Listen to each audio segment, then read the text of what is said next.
Hi friends, அஸ்ஸலாமு அலைக்கும். Welcome back our channel Zakir Rish. இப்போ தான் ஃபஸ்ட் டைம் எங்கள் சேனலை பார்க்குறீங்கன்னா லைக் பண்ணுங்கள், ஷேர் பண்ணுங்கள், சப்ஸ்கிரைப் பண்ணுங்கள்.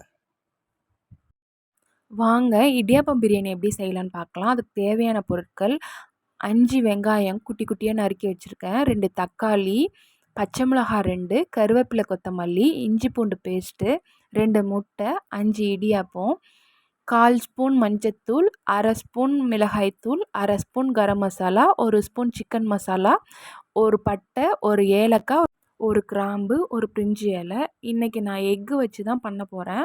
உங்களுக்கு வேணும்னா சிக்கன், மட்டன், வெஜிடபிள் எது வேணாலும் போட்டு இதே மெத்தடில் நீங்கள் செய்யலாம். இப்போ எடுத்து வச்சுருக்க இடியாப்பத்தை நல்லா பிச்சு உதிர்த்து வச்சுக்கலாம். இதை மாதிரி உதிர்த்து ரெடி பண்ணி வச்சுக்கோங்க.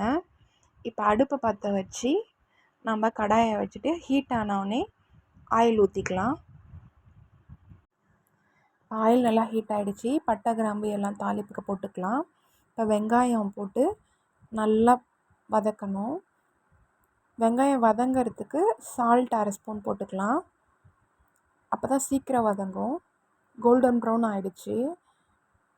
இப்போ இஞ்சி பூண்டு பேஸ்ட்டு போட்டுக்கலாம். ஒரு 1/2 ஸ்பூன் இஞ்சி பூண்டு பேஸ்ட்டு போட்டு நல்லா வதக்கிட்டு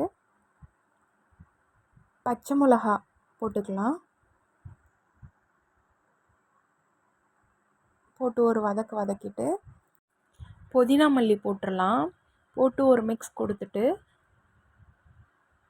தக்காளி பழம் போட்டுடலாம். இப்போ நல்லா இது வதங்கணும். தக்காளி நல்லா கரையணும். அப்போ தான் டேஸ்ட்டாக இருக்கும். இந்தளவுக்கு வந்துடுச்சு. இப்போ மசாலா போட்டுக்கலாம்.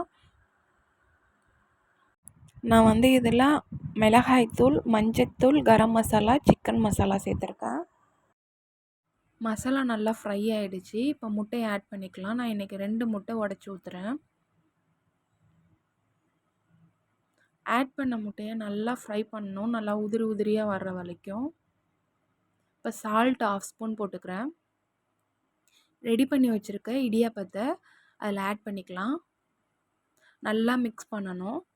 மிக்ஸ் பண்ணிட்டா அவ்வளோதான், நம்மளோட எக் இடியாப்ப பிரியாணி ரெடி ஆகிடுச்சு. புதினா மல்லியை போட்டு இறக்கிட வேண்டியதான். அவ்வளோதான்.